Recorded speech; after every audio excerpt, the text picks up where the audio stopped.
இன்றைக்கி தோட்டத்துக்கு போகலான்னு தான் ஃப்ரெண்ட்ஸ் கிளம்பிக்கிட்டு இருக்கேன். அதாவது நம்மளுக்கு எவ்வளோ மைண்டு டென்ஷனாக இருந்தாலும் தோட்டத்துக்கு போனாலே அப்படியே ரிலாக்ஸ் ஆயிரும். இப்போ கொடுக்காப்புளி சீசன் எனக்கு ரொம்ப ரொம்ப பிடிக்கும். சரி வாங்கி சாப்பிட்லாம் அப்படின்ட்டு வாங்கிட்டு போனோம். அது பார்த்திங்கன்னா ரொம்ப தண்டியாக இருந்துச்சு ஃப்ரெண்ட்ஸ். அதாவது ஹைப்ரிட் மாதிரியே இருக்குது. நாட்டு கொடுக்காப்புளி அப்படின்னா சின்னதாக இருக்கும். கடைக்காரங்க என்ன சொல்கிறாங்க அப்படின்னா நம்மளுக்கு கொடுக்காப்புளியும் பனம்பழமும் நம்மளுக்கு ஹைப்ரிட் வரவே வராது அப்படிங்கிறாங்க. இது எந்த அளவுக்கு உண்மை அப்படிங்கிறது தெரியல. தெரிஞ்சவங்க கமெண்டில் சொல்லுங்கள். ஆனால் டேஸ்ட் வந்து நல்லா இருந்துச்சு.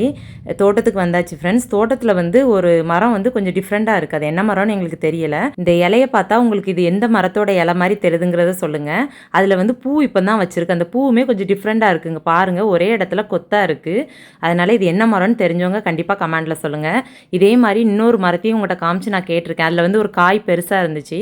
அப்போ நீங்கள் சொன்னீங்க இது முட்டை பழம், இதை வேஸ்ட் பண்ணாதீங்க, ரொம்ப சத்துன்னீங்க. அதனால் இப்போ அந்த மரத்தை நான் பத்திரமா பார்த்து வளர்த்துக்கிட்டு இருக்கேன். ஏன்னா முட்டைப்பழம் வந்து ரொம்ப சத்துன்னெலாம் சொன்னீங்கல்ல, நம்ம வேஸ்ட் பண்ணிடக்கூடாது அப்படின்னு. அதே மாதிரி இதுவும் என்ன மரங்கிறத கண்டிப்பாக எனக்கு சொல்லுங்கள், யூஸ்ஃபுல்லாக இருக்கும்.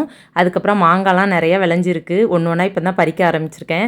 எனக்கு மாவடுங்கிறது ரொம்ப பிடிக்கும். அதாவது குட்டி மாங்காய் சொல்லுவாங்களே, அது ரொம்ப ரொம்ப பிடிக்கும். அதை பறித்த உடனே சாப்பிட்டுட்டேன். எனக்கு அது ரொம்ப பிடிக்கும். அதுலேயுமே நம்மளுக்கு உப்பு வத்தல் போட்டு ஊற வச்சு சாப்பிட்டோன்னா இன்னும் நல்லாயிருக்கும்.